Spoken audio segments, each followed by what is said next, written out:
What's going on, y'all? It's your man, Stephen Bardo, coming at you with episode 2 of the Flyin Illini report.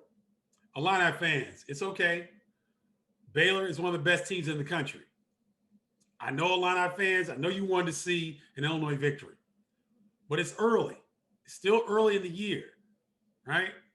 And Baylor's one of the best teams in the country. Don't be surprised to see Baylor playing in the national championship game. They are that good. We were going to see a fantastic matchup between Gonzaga and Baylor. Those are obviously the two best teams in the country. And Illinois went toe-to-toe with Baylor until the last 4 minutes of the game. And then Baylor kind of extended the lead. But there's some good things to take from that game. Georgie Bashanis-Vili looked like he was a freshman again. He was dominant. He made big-time plays. He solidified the interior defense and offense of the Illini while Kofi Coburn struggled. Got in foul trouble, struggled, right? That's good.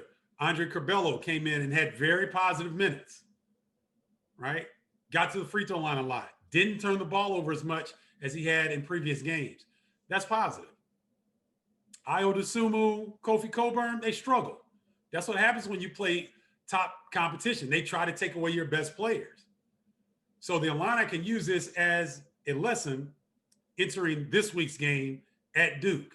Yet another great opportunity for the Illini to whether they can test themselves once again against a little bit different team, because Baylor's a great defensive team, but Baylor's not going to force you into a lot of turnovers. They're just going to guard the hell out of you. Where Duke, they extend pressure, they get up in the ball handler, and they deny the first pass to the wing or to initiate an offense. So Duke's defense is more disruptive, in my opinion, than Baylor.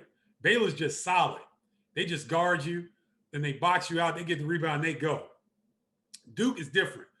Duke wants to, they want to get steals on passes. They want to get deflections. They want to get out on the break. They're a little bit different. They're not as sound defensively as Baylor. But what the deal is for the Illini, if they can get past that first level of defense, they should be in pretty good position. When you look at Duke, they're 12th in the country in offensive efficiency. But defensive efficiency, they're not bad. They're 7th in the country, right? Are Duke. And I believe their defensive efficiency numbers are so high because they force so many turnovers and they're disruptive. But here's the difference. Ayo Dosunmu is a junior. Trent Frazier is a senior. DeMonte Williams is a senior, right? The veteran backcourt. Now, Adam Miller, Andre Curbelo, freshman. But that's okay because the Illini don't have to count on them to be the main go-to guys in the backcourt. The Illini have enough experience to deal with this type of pressure. And again, they can look at what Michigan State did to Duke in the second half. They cut them up because they stopped turning the ball over. Duke forced Michigan State into double-digit turnovers in the first half. And then Michigan State settled down in the second half and really took control of that game with great defense and timely offense. Good ball handling, non-turnover offense. That's what the Illini can bring in this matchup. Now, Ken Palm, the analytics whiz, who I refer to a lot of my information, he has Duke winning this game. Well, I have the Illini winning this game. I think Illinois will take the lessons they learned from Baylor. They will pound Duke on the glass. Remember, ladies and gentlemen, the Illini are the second best offensive rebounding team in the nation. They're 7th defensive rebound. So Illinois is one of the top rebounding teams in the nation. As long as they don't turn the ball over 15 times or more, I think that they can beat Duke at Duke.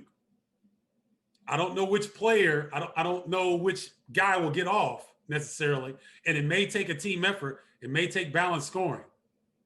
But I don't see the Illini getting sped up, one, by Duke's pressure defense and deny on the first pass. I don't think they'll get sped up. 2, the Illini have pressure releases that I'm not sure Michigan State has. Joey Hauser is a fantastic player, but he's not playing the 5. He plays the 5 sometimes, but he's more of a 4 for the Spartans.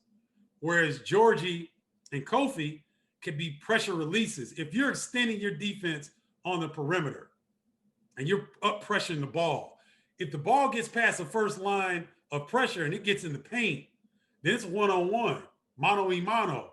Barbecue chicken, as Shaq would say. I got a mouse in the house. That's what Illinois can do to Duke if they can get the ball past the first line of pressure. So although Ken Palm, who I respect the most in this analytics game, through his analytics, he has Duke beating Illinois, but I'm going to predict that Illinois will win this one. The line is actually, they're giving Illinois 3.5 points right now as the line. So if I'm not a betting person, but now sports betting is legal, I like to interject some of that stuff. If I'm a betting man, I'm taking the Illini plus 3.5 because I think the Illini can actually win this game. And I would not be surprised at all if the Illini won by double digits. Because if they can handle the basketball and they can pound Duke on the glass, they'll pound that young team into submission. Jalen Johnson is a stud. Looks like a lottery pick already. 6'9" freshman out of Milwaukee. DJ Stewart, tough guard. Whitney Young, Chi-Town, all day long. These are freshmen. They're uber talented, but freshmen don't like pressure. Freshmen don't typically like physicality, right? That's what they're going to get from the Illini. So the Illini, or the line is plus 3.5 for the, so Duke, they got Duke favored 3.5 points. I'd take that bet. And if you betting straight up, I bet the Illini because I think they'll handle the pressure. I think they'll pound Duke on the glass. And I don't anticipate Iowa DeSumo having 2 poor games in a row. Let me know what you guys think. Hit me up, StephenBardo.com or Stephen.Bardo@gmail.com is my email address. Would love to hear from you Illini fans. You guys have a great week. Enjoy the Duke matchup. It's yet another great national test for the Flyin Illini. Until next week, y'all, I'll holla. Peace.